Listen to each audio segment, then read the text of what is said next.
This is a strange paper, um, because I started with great material and then I went looking for a research question and now I'm looking for literature. Uh, so and that's because the great material that I have comes from teaching a class with my colleague Melanie Noroche, and with the help of Jonathan Michaud, who's here. We've been teaching it for 3 years. And we, because we're parvenus, we invite people from the labor movement and more broadly environmentalists as well, some government people, to come into class and to speak to our students. And we've been doing this now for 3 years, and we've learned enormously from this. I've learned more than my students. I'm pretty sure, and so I thought I should write this up in English for the benefit of my colleagues in English Canada and hopefully the States, because there are pretty amazing things happening here in Quebec, and no one seems to know. There's very little written about it, even in French. So I am looking for a research statement and a literature.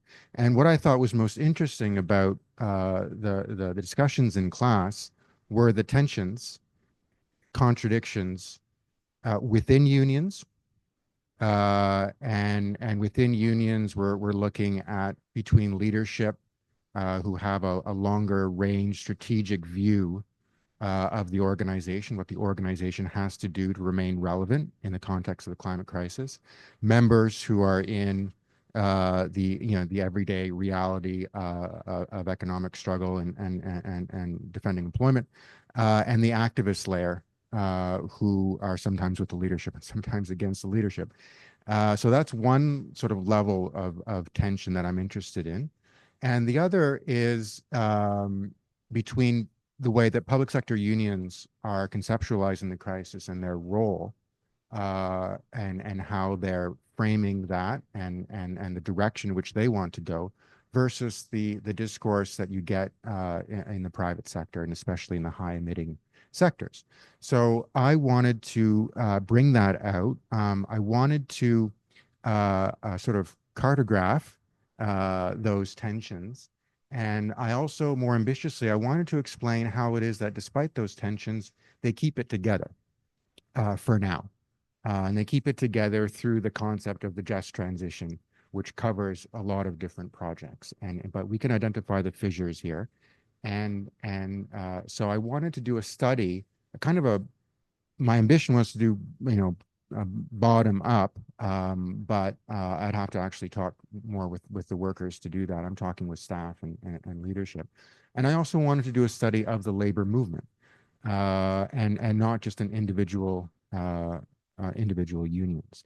And when I look to the literature, and perhaps you can help me with this, Paul Hampton's work stands out as one of the people who has said this is what we should be doing. We should be relying less on the documents, on the official statements, and we should be taking unions seriously as contradictory workers organizations, and think about how everything we know about unions becomes relevant to the climate uh, fight. So, just very quickly on Quebec, we already have a decarbonized energy grid. So road transportation accounts for a large chunk of the emissions. We don't have a coal or oil or much of a gas industry. There are refineries. There is a natural gas industry, but we don't have coal thermal plants to shut down. There's no low-hanging fruit. And we also have, besides being, the last stronghold of trade unionism in North America, we have North America's most powerful ecological climate justice movement, with a couple of important victories to its credit, and a capacity to have organized. This was 5 years ago now, but the world's largest climate strike, which put 500,000 people, mostly young people, on a Friday afternoon. So it was, I suppose, technically a strike for the education workers in particular who participated. This was, in retrospect, the high point of the Fridays for Future movement. In terms of for the benefit of non-Quebecers in the audience, I think it's fair to say the FTQ, which is the main private sector central, is the most advanced in thinking about climate, but their engagement goes back not much further than 2014, so it's quite recent. Building trades, which have been at the forefront of the green jobs movement in North America, don't need so much to organize to get green projects in order to get jobs for their members, because the industry is closed shop in terms of commercial and industrial work, and they've been at full employment for a while. And if you look at emissions, if you were in that session yesterday with private sector union leaders, they will have told you that all of the highest emitting sites are unionized, with the exception of one, and that one exception will soon, no doubt, be unionized by the steelworkers. In terms of tensions, one level or source of tension that I'm interested in is between, as I said, the leadership who know they have a problem and even have a sense of what to do about the problem, but they tell us that uh, in order to do anything, and they're right, of course, the members have to be on board, and B, they're not, and they say, and you can interpret this however you like, but they say that the barrier to action is the membership, who don't accord much of a priority to the climate crisis and have low levels of climate consciousness. Now, in the context of our class, we visited a steel mill near Montreal, guided by the union president, who seemed to have the run of the place, seemed to be like his steel mill. Uh, and he showed us an I-beam on which workers going back to the 1970s have noted the date of the first snowfall. And to me, because they're not entirely, as I said, alienated from nature, they all have hunting lodges, they go fishing through their leisure pursuits. They're actually quite aware of what's happening ecologically around them. And this local president actually was quite conscious and had some interesting ideas about what to do, which is apparently quite uneven at that level. In terms of the public sector, you find the same thing. You have the staff in particular, and the leadership, national leadership to a lesser extent, out in front, and a real difficulty in bringing the membership along in their reflections. We did have a huge public sector strike last year, 550,000 workers walking the picket line. I spoke with the lead negotiators. Did you bargain anything, related to Green Clause? Yes, we tried to get subsidized transit passes or something, and the employer just, no, we're not talking about that. We have no interest in talking about green clauses. We have no interest in talking about investment in public services. Now that's a limit, but the other limit, is that when public sector workers are polled or asked in assembly, what are their demands, and there was a significant work put into eliciting demands from the floor. Climate demands get pushed down, and that's the legacy of 40 years of neoliberalism, which has members focused on defending the real value of their wage. So there is a difficulty here too in making climate relevant, even more so since the labor process itself does not produce carbon emissions. So you're then in a conversation about how should the public sector, what is the role of the public sector in adaptation or resilience, even though I don't like those words. Another source of tension is now between a kind of an activist layer that has developed, and the travailleurs et travailleuses pour la justice climatique, which is inspired by an organizing approach, Chicago teachers, rank and file climate activists who are almost entirely, if not entirely, contained within the college system. But they were the ones in coalition with other activists and groups who pulled off that huge climate march in 2019. And they are pushing their union centrals to take stronger positions on the climate, and getting quite a bit of pushback on that, and also because they want to move outside of the industrial relations framework towards grève sociale, a political strike to declare the climate emergency. Not appreciated by unions in the high emitting sector, I can tell you. One of the interesting consequences of their action and their early success was to push union leadership to create this cross-union committee. And as far as I know, I don't know of any other instance in the world where pretty much every union and labor central consequence in the province is participating in this réseau intersyndical pour le climat RIC, where they get their ducks, try to get their ducks in a row before engaging with the state. In terms of, I'm good. Yeah, I'm just gonna. I'll just keep on going. I'll just keep on going. Uh, well, I'm on the second point now. So this is contradictions between public sector and private sector. They're both using, the same concept, just transition, but they mean different things by that. And these are very different social projects, actually, when you think about it. So for the public sector, and this is a staff perspective, more than a leadership perspective, I think. Climate action is linked to social justice, and they're very much in tune with the climate justice movement on this question, system change, not climate change.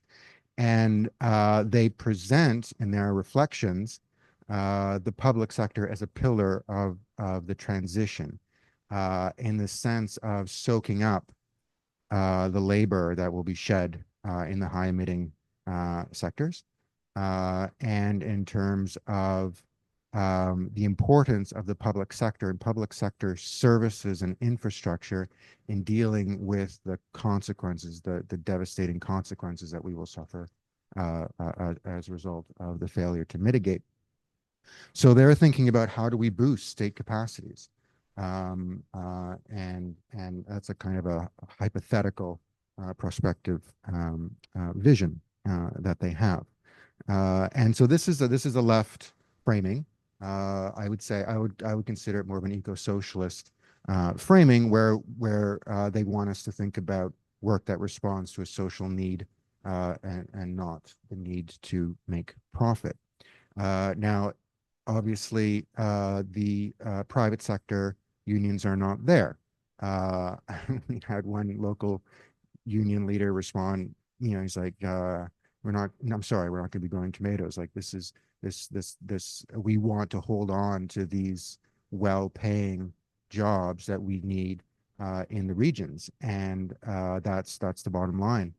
So we need to do everything that we can within our sectors, within our industry, to decarbonize, to protect those jobs. And that essentially boils down to electrification plus workers committees. So it's a kind of an eco-modernist perspective that doesn't call into question social priorities, economic structures. It pleads for a role for worker representatives and workers to some extent in negotiating a technologically driven oriented change. Um, and yeah, so there is this perspective that you might have heard yesterday of, we want to get our members into a position where they will go on strike to demand these investments. Now, if they're successful with that, and if the investments come from London and Luxembourg, okay, that's one thing. But if the investment comes from the public purse, it comes from the treasury, then, well, we have a problem, because in the context of austerity, where the government is saying, I'm sorry, we don't have enough money for our hospitals, childcare workers, and to run our schools, but we have $1 billion to build a battery plant for Hummers, we're going to have a problem in the labor movement. So what keeps it together? Like, despite all these tensions, as I said, there's an impressive ability to to keep things under wraps and to speak with a relatively unified voice.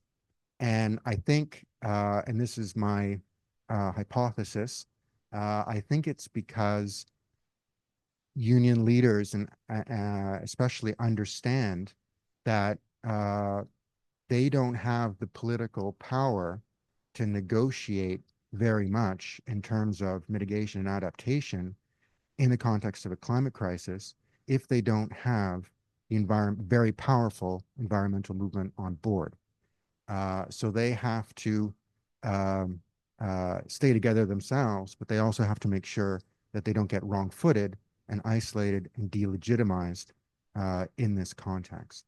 So there's a fear of isolation, which maybe keeps people together. Now, what about the centrifugal tendencies then? What's going to pull it apart? Well, what's going to pull it apart is the progress of the storm because we're not ready. And, you know, you can say, well, we're going to resolve the employment environment contradiction by putting in place better industrial policies, but we don't have those industrial policies, right? And trade union leaders have been saying that for 3 decades. So, you know, if you don't have them in place, ultimately an industry is going to shut down. The refinery is going to shut down. The forestry industry is going to shut down. And if you don't have those policies in place, how do you think the members are going to respond? And how do you think they're going to look at your environmental commitments as a leadership? And how long are those going to last and what's going to happen there? So that's one source of I guess fragmentation. The coalitions, if you look at how labor positions itself in coalitions, they're involved in all the coalitions. They're involved in the eco-socialist coalition. They're involved in the eco-modernization coalition. They're involved with green capital. So they're all over the place, and that is possible to maintain because none of these coalitions have pushed the state to move.